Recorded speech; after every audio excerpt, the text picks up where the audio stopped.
Question बोला गया है कि एक टेम्परेचर कंट्रोलर डिवाइस को नाम दिया गया है temperature controller designed to work in a extreme environment involves a bimetallic strip constructed of brass and steel. तो अपने काम की बात अब यहाँ पर आई है कि बेसिकली इसमें दो स्ट्रिप्स हैं, एक ब्रास की एक स्टील की। ठीक है, इनको एंड बाय एंड हमने कनेक्ट कर रखा है राइवेट्स के थ्रू, सो दैट कनेक्शंस इनके यहाँ पर ऐसे मेंटेन रहेंगे। ठीक है, देन क्या हो रहा है, each of the metals is 2 mm thick. तो भाई थिकनेस भी दी है हमें, कितनी, 2 mm। ठीक है, sorry, each of the metal is 2 mm thick, तो ये टोटल कितना दिया है, 4 mm। Okay, at 20 degree Celsius the strip is 10 centimetre long. तो 10 सेंटीमीटर लेंथ है अभी इनकी और 2 and 2 mm की थिकनेस है।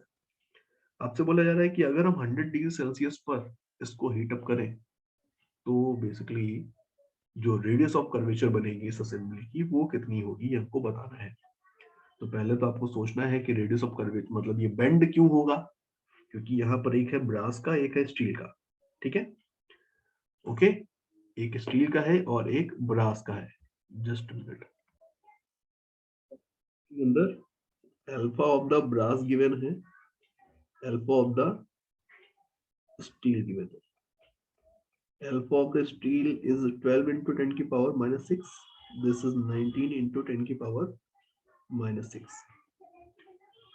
ठीक है, पर डिग्री सेल्सियस, पर डिग्री सेल्सियस। ओके, तो अभी बाईमेटालिक स्ट्रिप के केस में क्या होगा समझते हैं, देखिए इसको। फर्स्टली दो स्ट्रिप्स थी हमारे पास। ठीक है, फर्स्टली तो हमारे पास दो स्ट्रिप्स थी यहाँ पर, एक ये और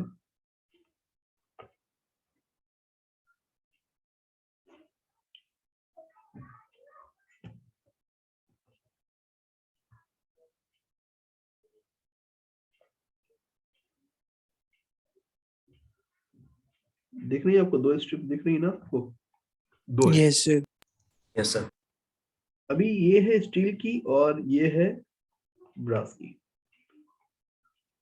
अगर सपोज करो ये दोनों फ्री होती तो इन दैट केस स्टील वाली अपने अकॉर्डिंगली इलोंगेट होती एंड ब्रास वाली अपने अकॉर्डिंगली होती। कलर चेंज कर देता हूँ, कलर डिफरेंट ले लेता हूँ तो ज्यादा क्लियर रहेगा। स्टील वाले अपने अकॉर्डिंगली इलोंगेट होती है और ब्रास वाली अपने अकॉर्डिंगली। ब्रास के लिए हमें टेम्परेचर कोएफिशिएंट की वैल्यू ज्यादा दी है तो वो ज्यादा इलोंगेट होगी कंपेयर टू स्टील। तो अगर मैं नया डायग्राम बनाऊं तो नया डायग्राम कुछ ऐसा बनता।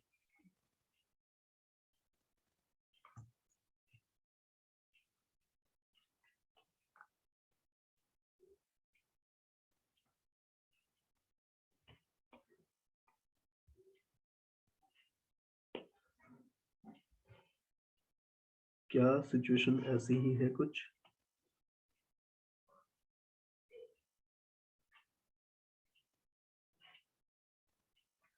क्या सिचुएशन ऐसी ही है कुछ, बताइए जल्दी से। Yes sir. Yes sir. इसमें कुछ इलोंगेशन हुआ होता और इसमें भी कुछ इलोंगेशन हुआ होता, बट दोनों के जो इलोंगेशन है वो सेम तो नहीं है। साफ साफ दिख रहा है दोनों की इलोंगेशन डिफरेंट है। तो एक्चुअल में हमें क्या करना है, हमें एक को इलोंगेट करना है, एक को कंप्रेस करना है और ला कर हमें बैलेंस करके छोड़ना है। अब बैलेंस करके छोड़ेंगे तो इक्विलिब्रियम नहीं आएगा ऐसे, ठीक है ना, क्लियर है क्या? तो उसके लिए ही यहाँ पर हमने इसको कनेक्ट कर रखा है। तो अल्टीमेटली हमें अगर इसको इक्विलिब्रियम कंडीशन में लाना है तो ये बेंड होगी जब ये असेंबली, तभी इक्विलिब्रियम ऑब्टेन हो पाएगा, उसके पहले नहीं ऑब्टेन होगा। देखो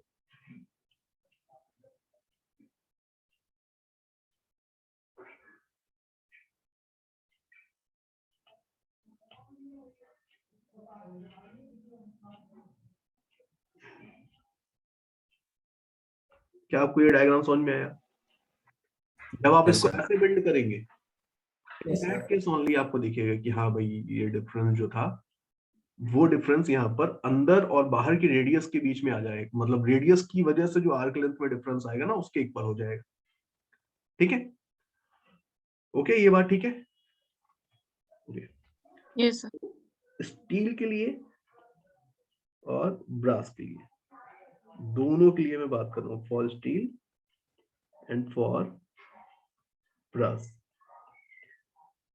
अभी ये जो असेंबली है इसका सेंटर ऑफ कर्वेचर किधर होगा? इसका सेंटर ऑफ कर्वेचर इधर कहीं होगा, किधर होगा बताओ भाई? लेफ्ट, लेफ्ट में यहाँ पर कहीं होगा, है ना? अगर मैं सेंटर से कनेक्ट करूं एंड्स को, तो ऐसा कुछ कनेक्शन बन रहा है। तो ये रेडियस है बेसिकली, ये जो आपको लाइन दिख रही है ये रेडियस की इक्वल होगी, कोई प्रॉब्लम नहीं है होगी इसमें, आई थिंक किसी को है क्या? यहाँ पे सपोज करो ये एंगल जो सबटेंड हो रहा है दैट इज थीटा।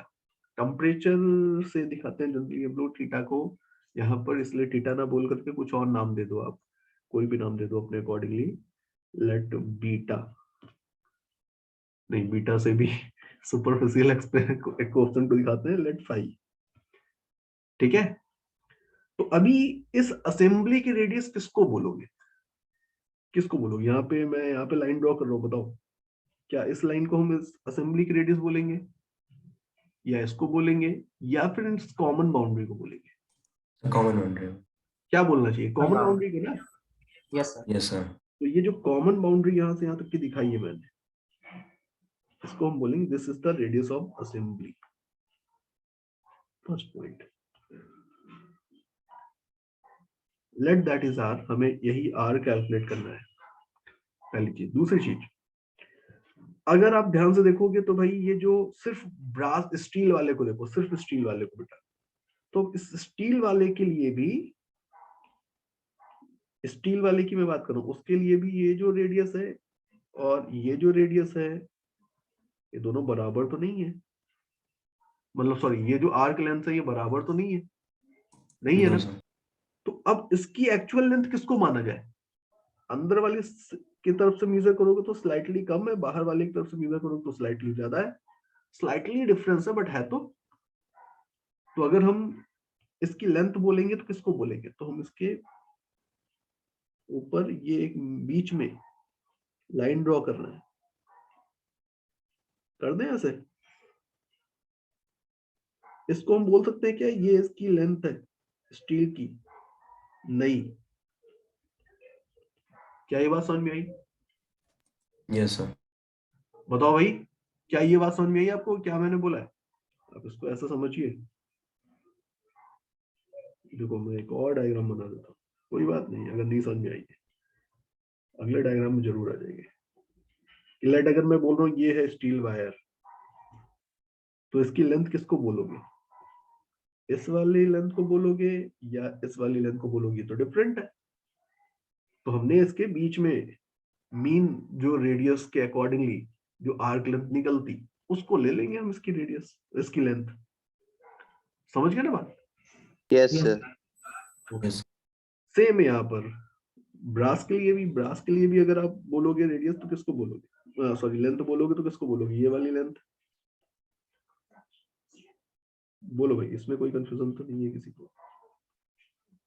ये वाली लेंथ होगी ब्रास की लेंथ, ठीक है? ओके, नाउ स्टील वायर की जो नई लेंथ है इसको मुझे ऐसे लिखना चाहिए, देखो L not 1 plus alpha of steel into change in temperature. पहले 20 डिग्री था टेम्परेचर, अभी 100 डिग्री सेल्सियस पर पूछा गया हमसे, तो अभी 100 डिग्री सेल्सियस है, तो 100 माइनस 20। क्या ये बात ठीक है?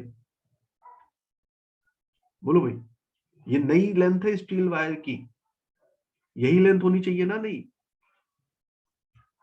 बताओ बताओ जल्दी से, बोलो ना यार, कुछ तो बोलो। नई लेंथ यही होनी चाहिए ना स्टील वायर की? Yes sir. अब ये जो नई लेंथ है स्टील वायर की, इसको हम चाहे तो ऐसे भी लिख सकते हैं, देखो कैसे, ये बहुत बारीक सा काम है। देखो इसकी ये जो थिकनेस है, मैं यहाँ पर हूं, देखो मैं यहाँ पर हूं, इसकी ये जो थिकनेस थी ये 2 mm थी, है ना? उसमें से ये जो थिकनेस है ये कितनी होगी? 1 mm। मैंने बीच में लाइन ड्रॉ की है इसका। Yes sir. तो अब बताना ध्यान से देख करके कि ये लेंथ कितनी होगी। ये होगी r-1। अगर मैं r को सुन रहे हैं ध्यान से, Yes, sir. R-1. mm Yes, में sir. लूं, अगर मैं r को mm में लूं तो r-1 होगी ये लेंथ। ठीक है क्या? Yes, sir. Yes, sir.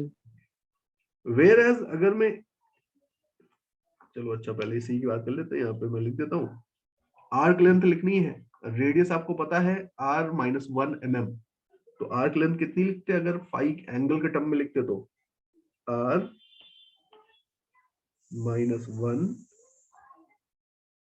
r-1 into phi, यही हो जाती। Yes. सर ये r-1 फिर समझा दीजिए एक बार।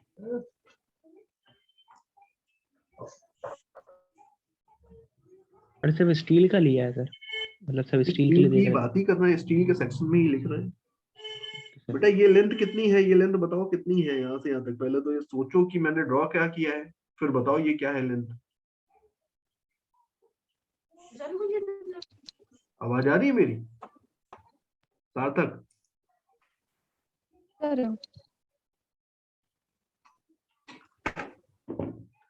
मुझे नहीं लग रहा कि मेरी आवाज आ रही है। चलो भाई, किसी को आवाज आ रही मेरी? Yes Yes, sir. sir. Yes sir. Yes sir. तो इसकी थिकनेस जो थी, हमें बेसिकली हमें इसकी ये वाली लेंथ लिखनी है। कौन सी?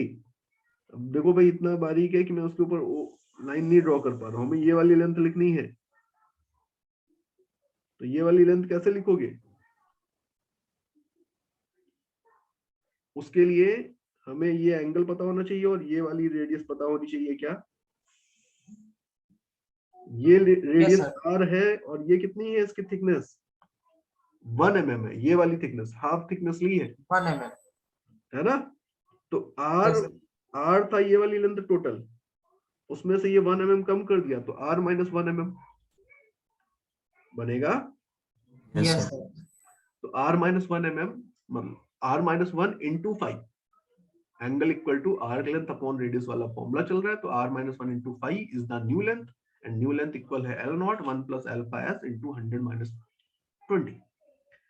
नाउ अगर मैं सेम चीज, हाँ सर ये जो आप हाफ कंसिडर कर रहे हैं वो सर आप कंसिडर कर रहे हैं कि क्वेश्चन में दिया है सर? मतलब अरे सर आपने जो भी थिकनेस होगी उसका हाफ लेते। Okay sir. यहाँ पे 2 mm दिया था ना इसकी थिकनेस, स्टील यस सर। बार की जो थिकनेस है वो 2 mm थी, तो हाफ थिकनेस कंसीडर करना है 1 mm। Okay sir. इसी तरह से ब्रास के लिए अगर लिखोगे नई लेंथ तो कितनी होती? तो L0 1 plus alpha for the brass 100 minus 20, ये बनेगा, है ना? Okay, L0 1 plus alpha L0 100 minus 20 alpha of the brass, sorry, and ये इक्वल होता length of the brass wire के।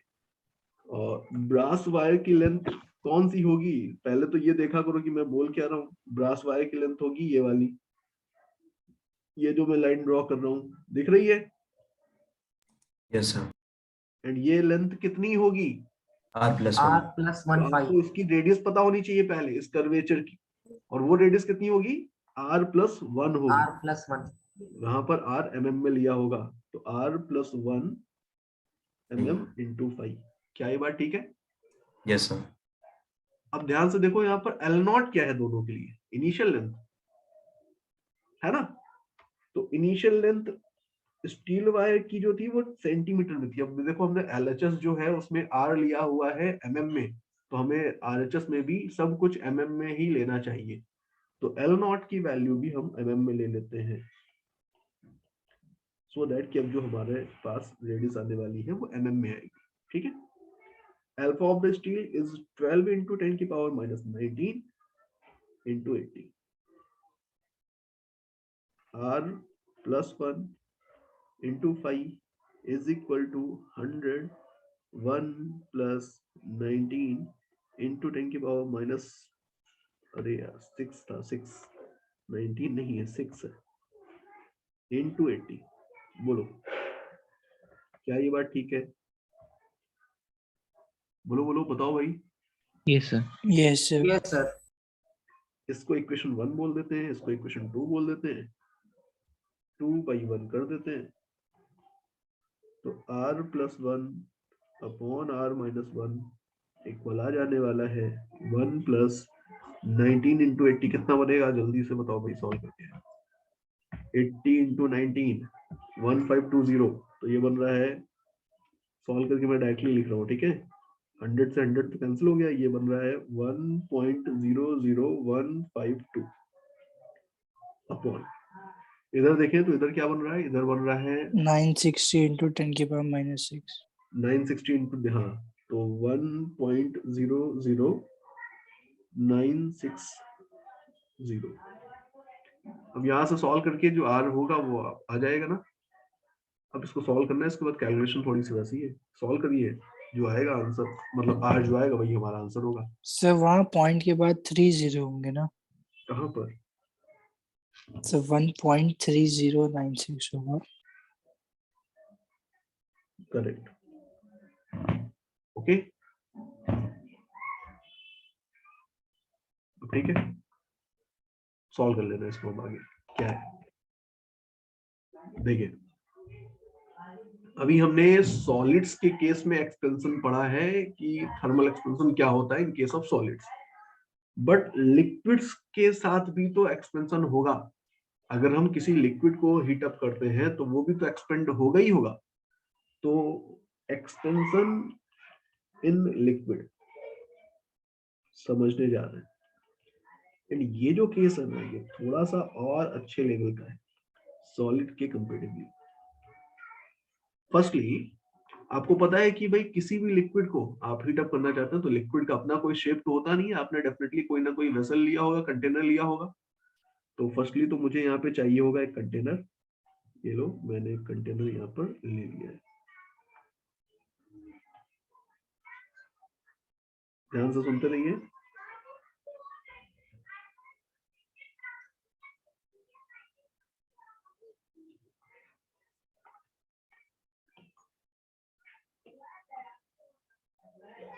ये लो, सबसे पहले तो मैंने लिया है आपके सामने कंटेनर, इस कंटेनर में मैंने लिक्विड को फिल कर दिया है।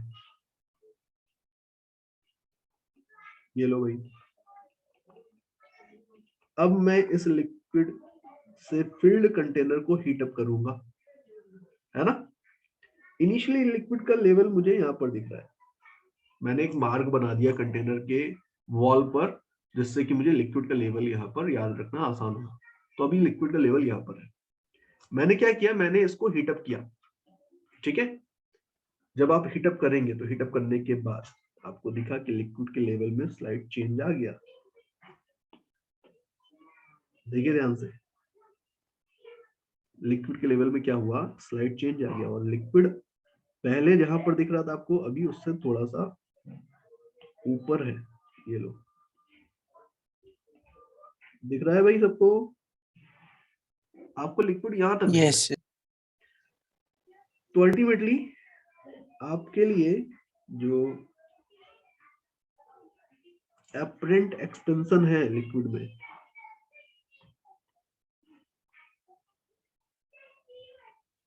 क्या वो यही है? ये जो मैंने पोर्शन दिखाया है, देखो दिख रहा है? अरे यार अभी तो दिखाई नहीं पाया। दिख रहा है सर।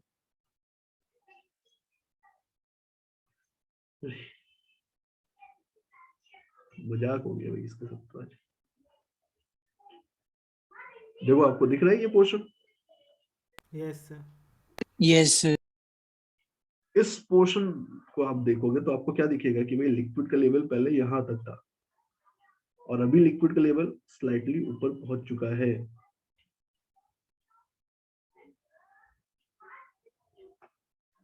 तो आपके अकॉर्डिंग लिक्विड का लेवल राइज कर गया है बाय दिस डिस्टेंस x, मतलब बाय दिस लेंथ x, तो अल्टीमेटली यही आपको एक्सपेंशन दिख रहा था। आपको अगर क्रॉस सेक्शनल एरिया पता होगा तो आप इस x को मेजर करोगे, क्रॉस सेक्शनल एरिया आपको पता होगा तो आप इस वॉल्यूम को कैलकुलेट कर लोगे और इसी को बोल दोगे कि यही वॉल्यूमेट्रिक एक्सपेंशन है लिक्विड में। बताओ क्या बात ठीक है? बताओ भाई। Yes, yes sir. Sir. Yes, sir. But यहीं पर एक प्रॉब्लम है। क्या? जो मैं लिख रहा हूं ध्यान से पढ़िए इसको। मैं लिख रहा हूं this is expansion in liquid as observed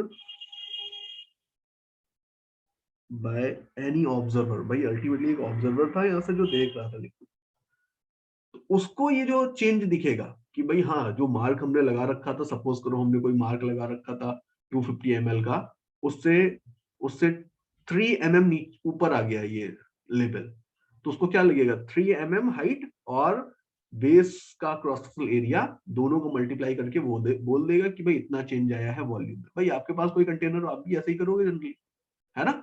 तो ये जो एक्सपेंशन दिख रहा है this is called, so that it is called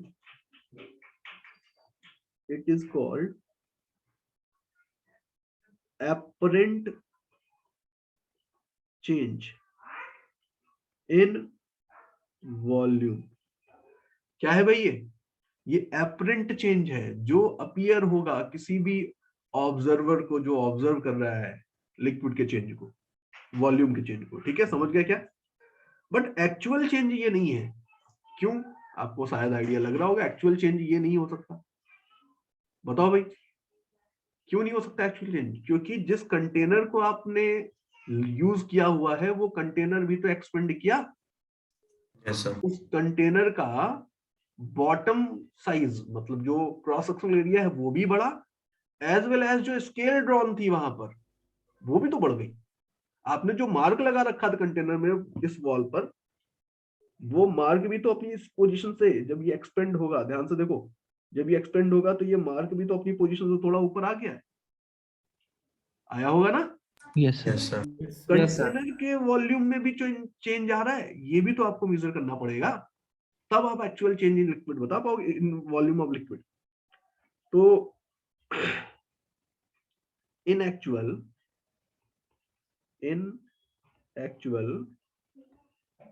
container has also expanded and for conductor हमें पता है कि जो चेंज लिखेंगे हम कंटेनर के वॉल्यूम में, जो चेंज लिखेंगे, मैं डेल्टा वी डायरेक्टली लिख रहा हूं, यहाँ पे सफिक्स में सी लिख दिया है सो दैट कंटेनर के लिए ये इक्वेशन लिखी जा रही है, याद रहेगा। इसकी वैल्यू कितनी होगी? V not gamma of the container into delta theta. क्या ये बात ठीक है?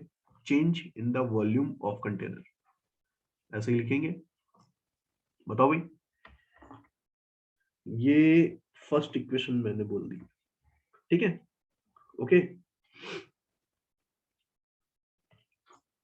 अब देखो हम कंटेनर में उस पोर्शन को नहीं देख रहे हैं जो पहले से एम्प्टी था, हम सिर्फ उस पोर्शन को देख रहे हैं जहां पर लिक्विड था।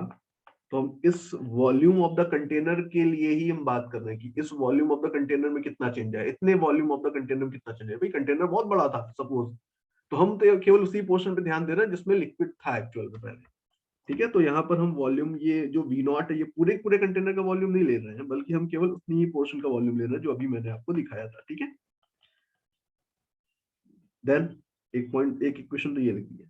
फिर hence actual change in volume of liquid is given as, actual volume जो होगा लिक्विड का वो कैसे देंगे?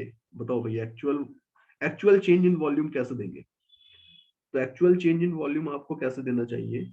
इसके लिए मैं एक ही चीज बोल सकता हूँ कि भाई पहले तो यहाँ पर ये वाला जो पोर्शन है, मैं डायग्राम ड्रॉ करूँ फिर से। पहले तो ये देखो, ये इनिशियल वॉल्यूम था लिक्विड का, है ना, या फिर कंटेनर के उस पार्ट का वॉल्यूम जिसमें लिक्विड फिल्ड था। अब वो वाला जो पार्ट है वो इटसेल्फ एक्सपेंड हुआ है ना, वाला जो पार्ट है वो इटसेल्फ एक्सपेंड हुआ है, लिक्विड का एज वेल एज कंटेनर का, दोनों का। तो इस वाले पार्ट में जो चेंज आया है वॉल्यूम में, वो आपको कंसिडर करना चाहिए, एंड प्लस इस वाले पार्ट में जो चेंज आया है वो कंसिडर करना चाहिए, देन आपको टोटल चेंज मिलेगा। क्या ये बात समझ में आई आपको? Yes, sir. Yes, sir. जो एपरेंट चेंज दिख रहा था वॉल्यूम में वो आपको लेना पड़ेगा, प्लस कंटेनर के वॉल्यूम में जो चेंज मिला वो आपको लेना पड़ेगा। दोनों को ऐड करेंगे तो total change in the volume of liquid मिलने वाला है। क्लियर? एकदम लॉजिकल चल रहा है सब कुछ। Yes. तो सिंपली हमें यहाँ पर इसी चीज का ध्यान देना है। हम यहाँ पे बोलेंगे actual change in the volume of liquid. अब एक्चुअल चेंज को रियल चेंज बोल रहे हैं, एक्चुअल चेंज बोल रहे हैं, इसलिए मैंने यहाँ पे सफिक्स में क्या लिखा है, स्मॉल में रियल। तो actual change in the volume of liquid, liquid के लिए ही रियल और एपरेंट की बात हो रही है, इसलिए लिक्विड लिखने की जरूरत नहीं है, रियल लिखा है मतलब लिक्विड के लिए बात हो रही है। वो इक्वल होगा apparent change in the volume of liquid, जो कि इस वाले पोर्शन में मिला, as well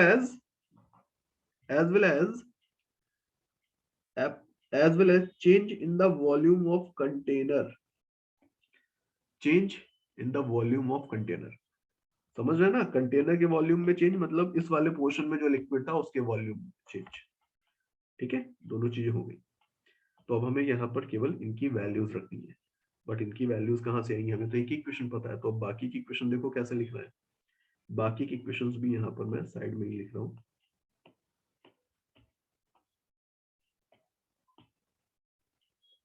देखिए, सबसे पहले तो फॉर लिक्विड अगर हम change in volume of the liquid लिखें एक्चुअल में, तो हमें क्या करना चाहिए, तो हमें V naught gamma real into delta theta, यही रिलेशन तो मिलेगा। लिक्विड भी तो अल्टीमेटली सब्सटेंस है, एक्सपेंड करेगा गामा के अकॉर्डिंगली, तो उसके लिए जो गामा होगा वो यूज करना चाहिए हमें, है ना। कंटेनर के लिए इक्वेशन क्या है वो मैंने ऑलरेडी आपको बताई हुई है, लिक्विड के लिए इक्वेशन क्या है वो मैंने यहाँ पर आपको बता दी है। अब जो एपरेंट चेंज है, देखो एपरेंट चेंज, तो एपरेंट तो बेसिकली वो केवल अपीयर हो रहा है किसी को, बट उसके लिए भी हम सपोज करो एक ऐसी ही इक्वेशन लिखना चाहे, जो ऑब्जर्वर है वो उसको देख रहा है, उसके अकॉर्डिंगली गामा की वैल्यू कुछ उसको लग रही है, उसके अकॉर्डिंगली अगर लिखा जाए, है ना, तो क्या लिखोगे, फॉर एपरेंट चेंज अगर इक्वेशन लिखी जाती तो वो ऐसी बन जाती, डेल्टा वी एपरेंट इक्वल होगा V naught gamma apparent into delta theta. ये थर्ड इक्वेशन। अलाइनमेंट सही कर देता हूँ पहले, रुक जाओ, पहले ही सही था। ये है 1 इधर, इधर है 2, इधर है 3। हाँ, कुछ कहना चाहते हैं, पूछना चाहते हैं, बताइए यहाँ तक, बोलो भाई। ठीक है, यहां से ये जो वैल्यूज हमें मिली हैं, इन सारी वैल्यूज को इक्वेशन नंबर 4 के अंदर रख देते हैं। इक्वेशन नंबर 4 के अंदर इसको रखेंगे तो ये बनेगा v naught gamma real into delta theta, delta we apparent को रखेंगे तो ये बनेगा v naught gamma apparent into delta theta, delta v c को रखेंगे तो v naught gamma c into delta theta. यहाँ से बहुत इजीली मुझे दिख रहा है कि ये वैल्यू इसके इक्वल निकल करके आ गई है ना, बताइए। या फिर हम देखें तो भाई एक्चुअल वैल्यू तो गामा रियल और गामा सी की है, कंटेनर और लिक्विड के लिए। ये वैल्यू एपरेंट जो मतलब coefficient of apparent change in volume of the liquid, उसके लिए हम रिलेशन ऐसा दे सकते हैं। ठीक है, क्लियर। बहुत अच्छा आइडिया देता है ये गामा एपरेंट की जो वैल्यू, ये हमें काफी अच्छा आइडिया दे देता है। किस बारे में? देखिए सपोज करिए कि एक कंटेनर है। सुनिए, अभी यहाँ तक आपको समझ में आ गया सब कुछ जो मैंने अभी बताया आपको? ये जो रिजल्ट है ये हमें बहुत बेनिफिट्स दे सकता है। किस तरह के? अगर आपको कुछ इस तरह के प्रॉब्लम्स हैंडल करनी पड़े। देखो कैसे, एक कंटेनर है, ठीक है, उसमें आपने लिक्विड को फिल कर दिया है, कंप्लीटली फिल कर दिया। क्लियर? क्या हुआ? कंप्लीटली फिल कर दिया। सपोज कंप्लीटली फिल कर दिया या नहीं भी किया, वही वाला केस ले लेता हूँ सपोज मैं, जो यहाँ पर ड्रॉ किया था। देखो मैं यही केस ले लेता हूँ वापस से।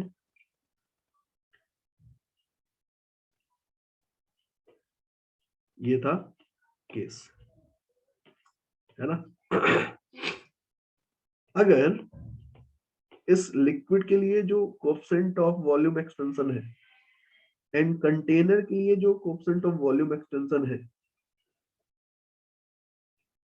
इनमें से अगर लिक्विड का कोएफिशिएंट कंटेनर के कोएफिशिएंट से ज्यादा है, तो इसका मतलब सीधा सा ये हुआ कि कंटेनर जितना एक्सपेंड कर रहा है उसके रिस्पेक्ट में लिक्विड ज्यादा एक्सपेंड करेगा। यही मतलब हुआ। तो इन दैट केस लिक्विड का जो, अगर यहाँ पे एपरेंट कोएफिशिएंट आप देखोगे, मतलब कोएफिशिएंट ऑफ एपरेंट चेंज, तो वो पॉजिटिव मिलेगा। मिलेगा पॉजिटिव। Yes. यहां से देखो ना, इस इक्वेशन से वो पॉजिटिव मिलेगा। और अगर ये पॉजिटिव मिल रहा है, इसका मतलब है कि जो ऑब्जर्वर ऑब्जर्व कर रहा होगा चेंज को, उसको क्या दिखेगा? पॉजिटिवली लिक्विड का वॉल्यूम चेंज हुआ है। That mean liquid level rises. यही तो दिखेगा इसको, है ना? Yes, sir. अगर इसका जो कोएफिशिएंट है वो कंटेनर के कोएफिशिएंट के इक्वल है, तो गामा एपरेंट कितना? 0। इसका मतलब क्या हुआ? इसका मतलब हुआ कि जो ऑब्जर्वर है उसको क्या दिखेगा? कि liquid level remains same. Basically contain जितना लिक्विड एक्सपेंड हुआ उतना ही कंटेनर भी वही सेम स्पेस, कंटेनर का भी उतना ही एक्सपेंड हो गया। तो उसी मार्क पे लिक्विड बना रहेगा, ऊपर नहीं जाएगा लेवल। ठीक है ना? और अगर आप समझ गए होंगे तीसरा केस क्या है, तो ये नेगेटिव आएगा। नेगेटिव को मतलब समझ रहे हैं कि लिक्विड लेवल फॉल्स। ओके, कोई कंफ्यूजन इसमें? लिक्विड लेवल इस बार फॉल हो जाने वाला है, गिर जाने वाला है। ठीक है बेटा?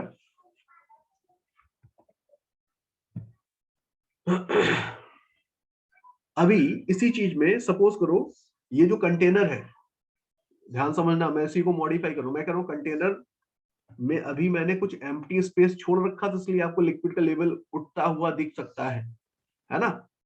बट अगर यहां पर केस थोड़ा सा चेंज होता, कैसा? सपोज चेंज ऐसा हो, केस ऐसा कर देता मैं, अरे तो लिक्विड तो बह जाएगा यहां से। सपोज पूरा फिल कर देता मैं, इसको कंप्लीटली फिल कर देता, एंड फिर मैं आपसे बोलता कि भाई गामा ऑफ द लिक्विड, मतलब gamma real is less than gamma c. कोई बात नहीं, लिक्विड लेवल फॉल होगा। Gamma real is equal to gamma c, कोई बात नहीं, लिक्विड लेवल मेंटेन रहेगा। बट अगर मैं बोल देता gamma real is greater than gamma c, तो इन दैट केस हीट करने पर क्या होता? बताओ भाई। ओवरफ्लो। ओवरफ्लो हो जाता। कितना वॉल्यूम ओवरफ्लो होता? तो एक्स्ट्रा जो जो एपरेंट चेंज आता है, जो इस मार्क के ऊपर आता है, जो यहां पर मैंने देखो अभी वो मार्क कहां पर आ गया, जस्ट टॉप मोस्ट पर, वो जो एपरेंट चेंज आता है ना वॉल्यूम में, वही तो ओवरफ्लो कर जाएगा। बात समझ में आई क्या? Yes sir. ठीक है, चलो इसको नोट करो अभी यहां तक, फिर बात करते हैं, है ना? Yes sir. नहीं, सीधे सीधे से बोल दिया है कि ये ग्लास वेसल है जिसका वॉल्यूम आपको गिवन है 100 centimetre cube is filled with mercury. कहीं कुछ नहीं बोला है अलग से, इसका मतलब कंप्लीटली फिल्ड रहा होगा, ठीक है ना।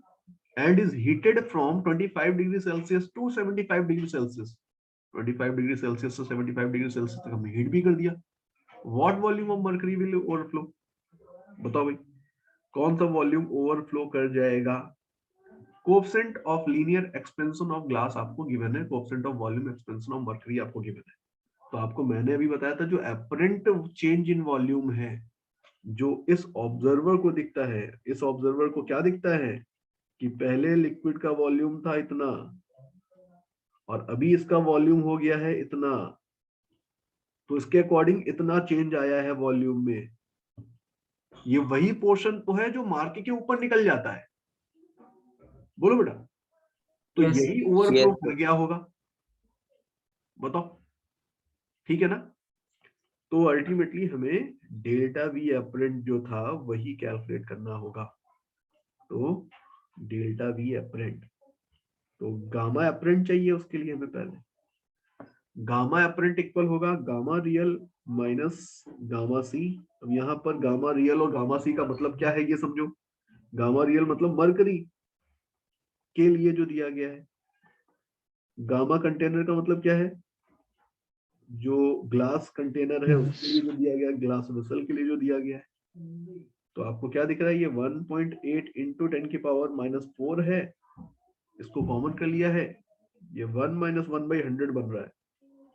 आप सॉल्व कर सकते हैं बाकी अपने अकॉर्डिंगली, है ना, कर लेंगे ना सॉल्व ये। तो ये गामा एपरेंट यहाँ से आ गया।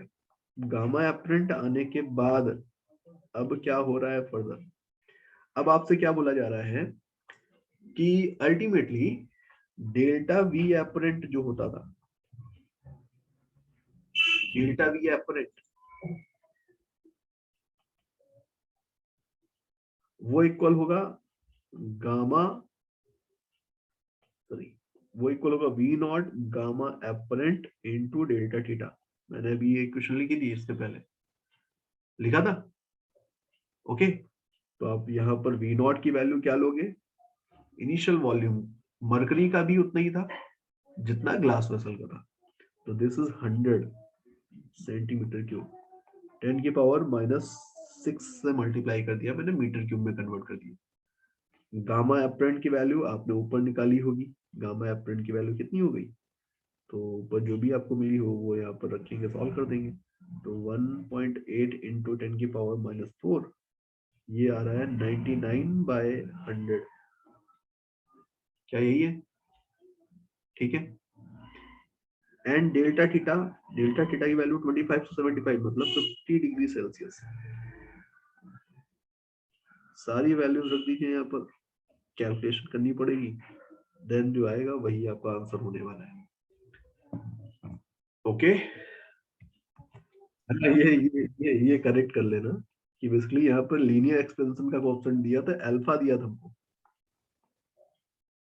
तो हमें गामा चाहिए था, तो gamma of the 3 glass vessel equal आ जाएगा 3 इंटू 1.8 इंटू 10 की power -6।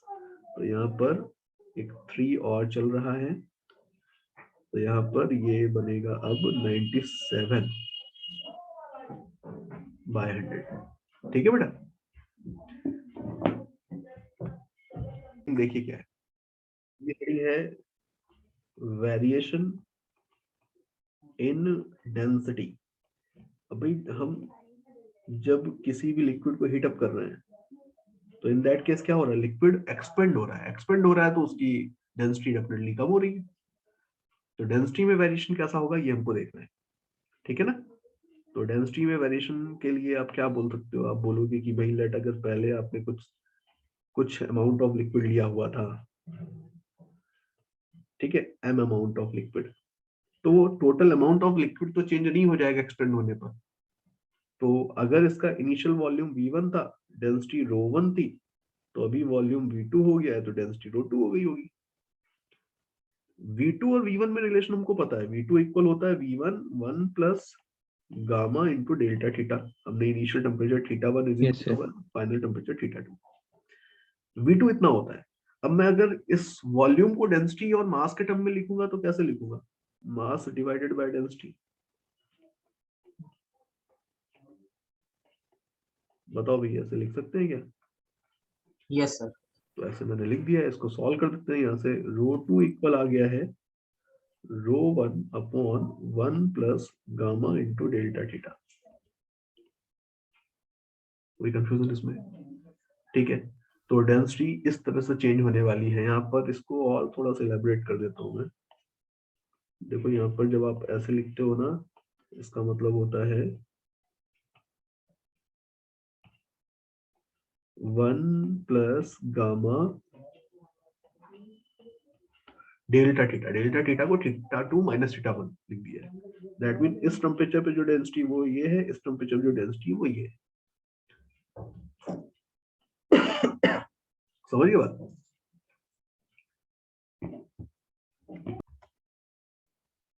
A sphere of diameter 7.0 centimeter and mass this floats in a bath of liquid. As the temperature is raised, the sphere begins to sink at a temperature of 35 degrees Celsius. If the density of the liquid is this, find the coefficient of cubical expansion of the liquid. Neglect the expansion of the sphere. तो अभी क्या करना है आपको? आपको बोला गया है कि भाई स्फीयर था, डायमीटर पता है, मास पता है, फ्लोट कर रहा है लिक्विड में।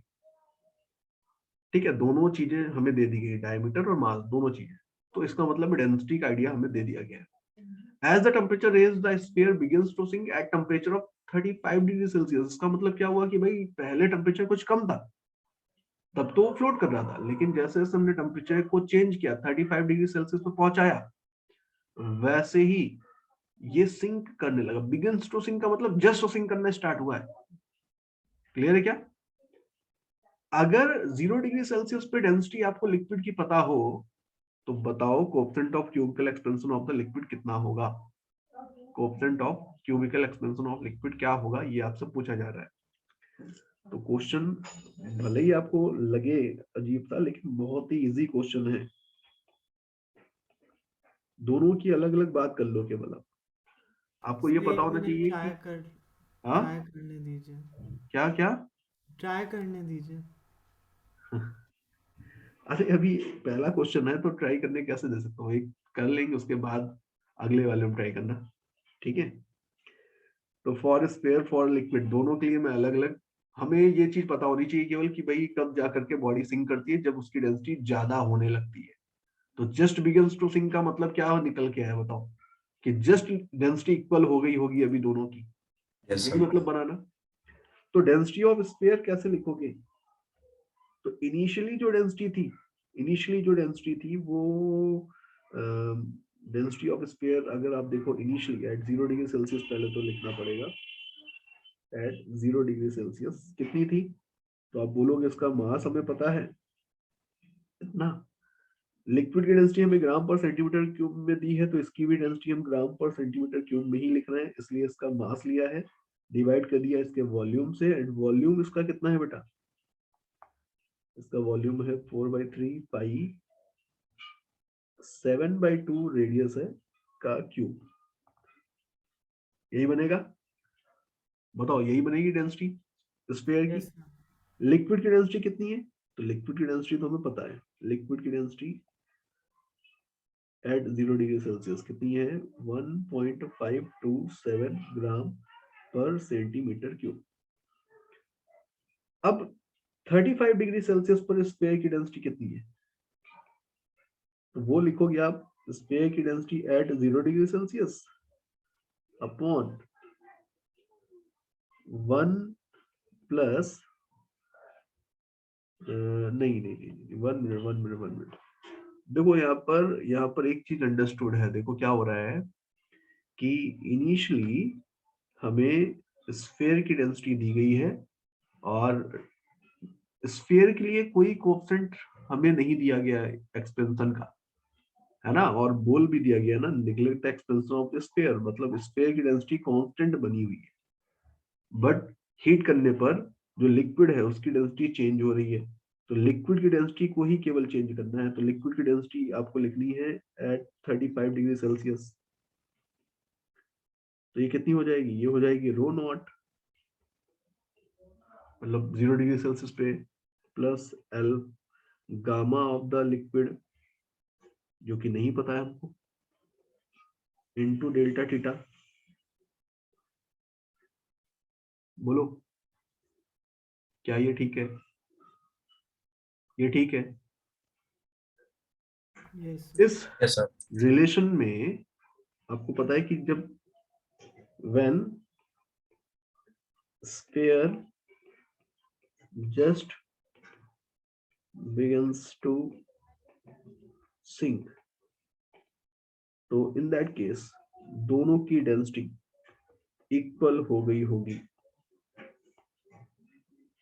तो स्फीयर की डेंसिटी तो कांस्टेंट बनी हुई है, बट लिक्विड की डेंसिटी लगातार चेंज हो रही थी, कम होती जा रही थी, है ना?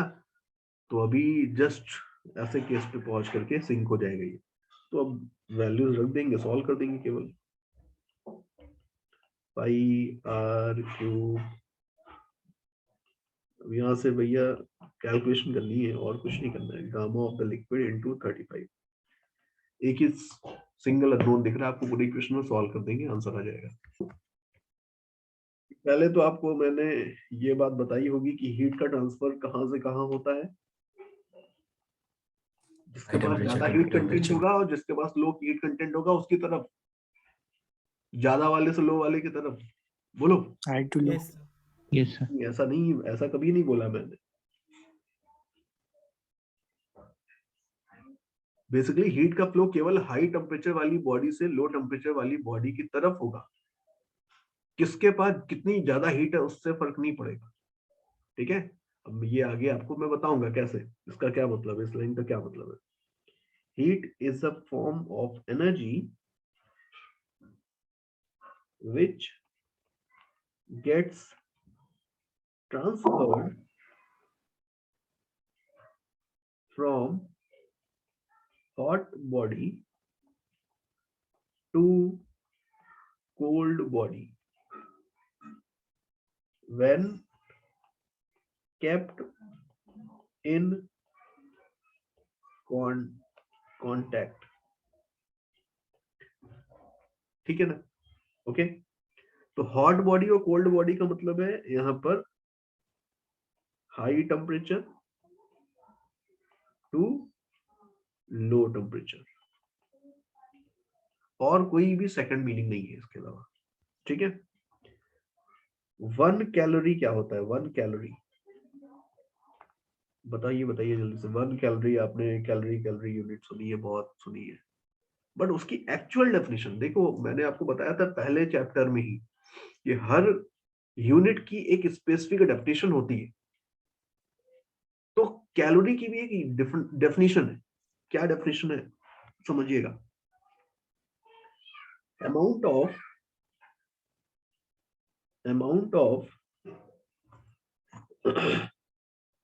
heat energy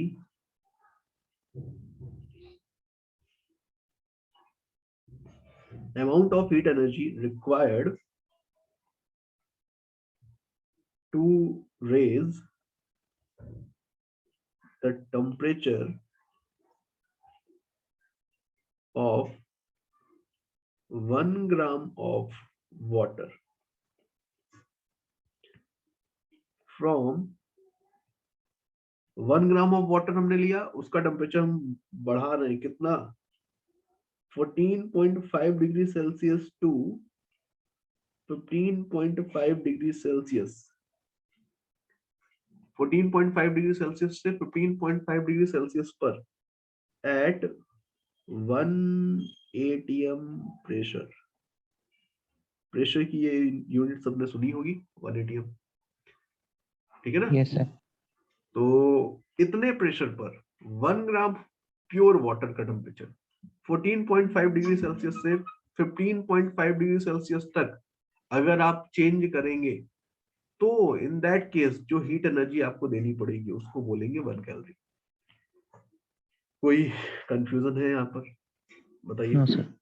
अब आपको sir. पता है कि भाई जो कैलोरी है उसको हम जूल में भी कन्वर्ट कर सकते हैं।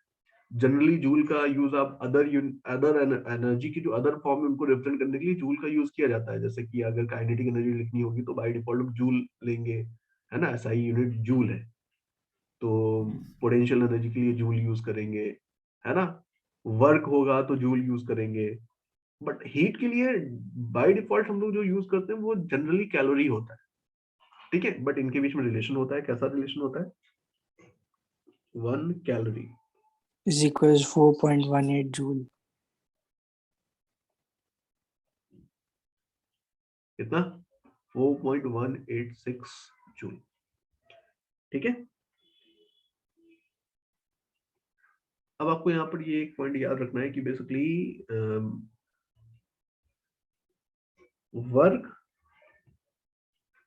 may be converted into heat and vice versa. इस लाइन का क्या मतलब हुआ? इस लाइन का मतलब आई थिंक पता होगा सबको। आपको मैंने बताया था कि सपोज एक बॉडी है जिसको हमने रफ सरफेस पे ऐसे प्रोजेक्ट कर दिया। अरे ये नहीं है बॉडी यार, ये तो बोट बन गई। ये है बॉडी, मैंने इसको प्रोजेक्ट कर दिया इस तरह से, बट सरफेस रफ थी। तो सम टाइम के बाद आपको दिखेगा ये रेस्ट पे आ गई है। आपसे पूछा जाएगा कि काइनेटिक एनर्जी कहाँ गई, तो आप बोलोगे कि अगेंस्ट द फ्रिक्शन वर्क करने में यूज हो गई। क्लियर है क्या? दैट मीन जो वर्क हुआ वो वर्क हुआ, जो फ्रिक्शन ने जो वर्क किया था उसने एनर्जी का लॉस करा दिया। वो एनर्जी कहाँ गई? तो अल्टीमेटली वो जो वर्क किया है फ्रिक्शन ने, उसकी वजह से एनर्जी हीट के फॉर्म में कन्वर्ट हो गई। ऐसा होता है ना जब हम ठंडियों में अपने हाथों को ऐसे रब कर रहे हैं, इसका मतलब क्या कर रहे हैं हम? जो मैकेनिकल एनर्जी है उसको हीट एनर्जी में कन्वर्ट करा रहे हैं। क्लियर है क्या?